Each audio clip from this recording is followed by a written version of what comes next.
जय माता दी भक्तों, नवरात्रि के 5वें दिन की महत्वपूर्ण विशेष कथा। माता स्कंद देवी की संपूर्ण कथा। भक्तों, माता स्कंद देवी नवदुर्गा के 5वें स्वरूप के रूप में पूजी जाती हैं। यह माता पार्वती का ही एक स्वरूप होता है और इनका नाम स्कंद माता है। इस कारण से पड़ा है क्योंकि ये भगवान कार्तिक स्कंद की माता है। भक्तों, माता स्कंद की उपासना करने से नवरात्रि के 5वें दिन माता की उपासना की जाती है।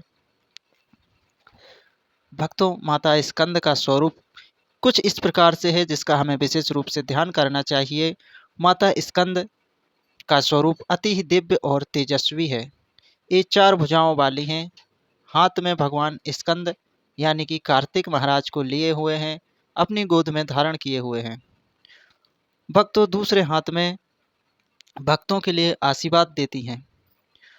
भक्तों, स्कंद माता शेष 2 हाथों में कमल और पुष्प फूल धारण किए हुए हैं।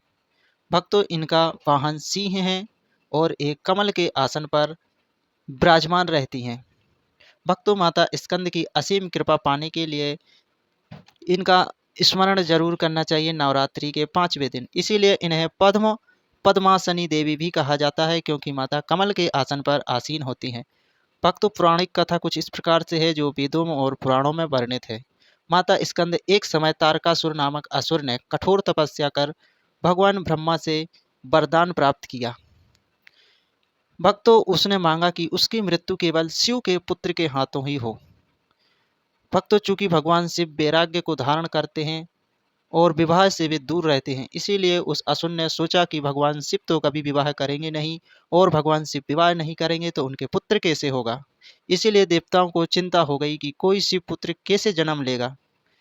भक्तों, इस समस्या के समाधान हेतु देवताओं ने माता पार्वती से प्रार्थना की कि वे भगवान शिव को विवाह के लिए प्रेरित करें।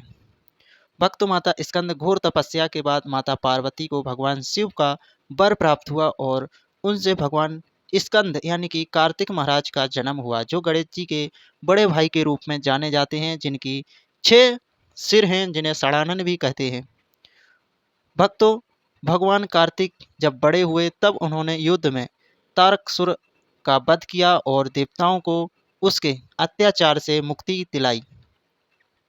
चूंकि माता पार्वती ने अपने पुत्र स्कंद को पालन पोषण कर महान योद्धा बनाया था, भक्तों, इसीलिए वे स्कंद माता के रूप में भी पूजनीय हैं।